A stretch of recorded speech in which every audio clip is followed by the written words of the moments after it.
What happened to Sunny? It's been a year since I uploaded a devlog on the game, and I think an update is heavily overdue. So what exactly have I done over the past year? Not as much as I wanted, to be honest, but there's still been a lot of structural progress made on the game. As I completed modeling the house from my last video, I felt unsatisfied with the work I'd done on it. Sure, it looked good, but there were many improvements that I could make. Obviously, I called it a day and resisted the urge to remodel it. Yeah, not really. I'm a perfectionist and slightly psychopathic, so of course I remodeled basically the entire house. A lot of the things I had built towards the beginning clashed with each other. I improved the blender extremely quickly, causing a noticeable gap in quality between the newest models and the old ones. Some parts of the house were under-detailed, and the parts that looked good were brought down by the rough appearance of the others. I touched up basically all the models, and even added an attic so that there would be more consistency throughout the map. After remodeling most of the house, which took me many more weeks than I would like to admit, I took to the exterior. There was no attempt at any kind of atmosphere here in the slightest. Everything had to go. First I changed the cliffs, then I remodeled the trees, tree stumps and bushes. I changed the texture of the ground and foliage to a much nicer PBR texture,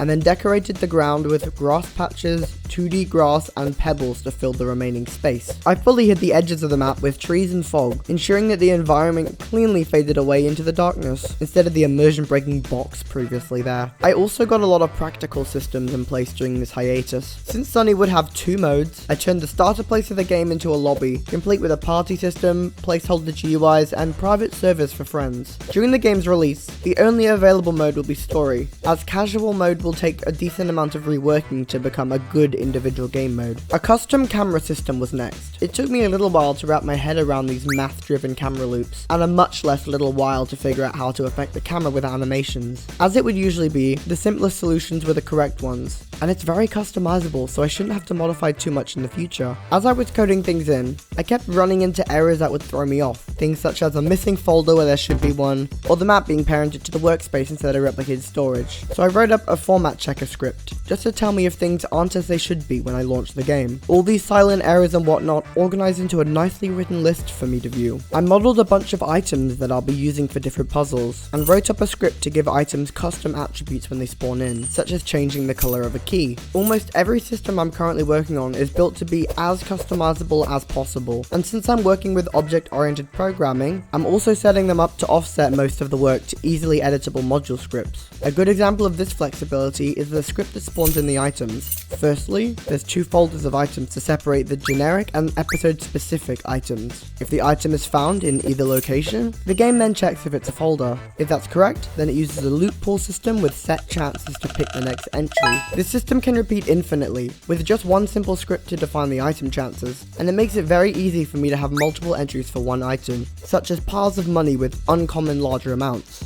Since I had the item generation set up, I spent some time scripting in the selection system. If you are within the correct range and the item is visible, then you can press E to click it, similar to doors. I added a little spotlight that appears when hovering over an item, for a little extra flair. Now, why was my last devlog almost a year ago? Well, a very large reason is that I've become very involved at my church. I've got a number of roles on team, and I'm becoming more connected with the community. It's been really good for me, but it's also taken a lot of my time, and I initially found it hard to balance church with my work. On top of that, 2024 wasn't the easiest year, and I had a lot of stress that hindered my workflow significantly. There were many days when I just felt stuck whenever I tried to work on Sunny. Even knowing where to start with some scripts is tough, and it's a big job for one person to work on. But my standard is very high, and I don't want to release something I'm not happy with. There's also the issue of leaking everything before the game's out. As it draws closer to being ready for release, I find myself wanting to keep more things private so there's actually stuff for you guys to look forward to. I think that once the game actually comes out, I have to talk about it less and transition to fewer Sunny related videos. Don't worry, there'll still be some where I feel it's needed. Another distraction has been a huge Vanilla Plus Minecraft mod pack that I've been developing on and off for 7 months. And I'm happy to tell you guys that this project is actually now ready for release. So keep your eyes open for the extremely long video I'll be uploading about it. But back to Sunny. What should you expect from it going forward? Well, I want to have an actual release date for it by either the end of May or June. I'm not sure how doable that is, but I'll try my best to meet that goal. Uploading on this channel is very important to me, and I want to get back up to releasing a video every couple of months. But devlogs might become rarer, as it takes a lot of work to make enough progress to warrant an update video. Before I go, thank you guys so much for 1,000 subscribers. Even just watching this video means more to me than you'd think. I love all of you, you're all amazing. Thank you guys so much for watching, and I'll see you guys in my next video. Geek out!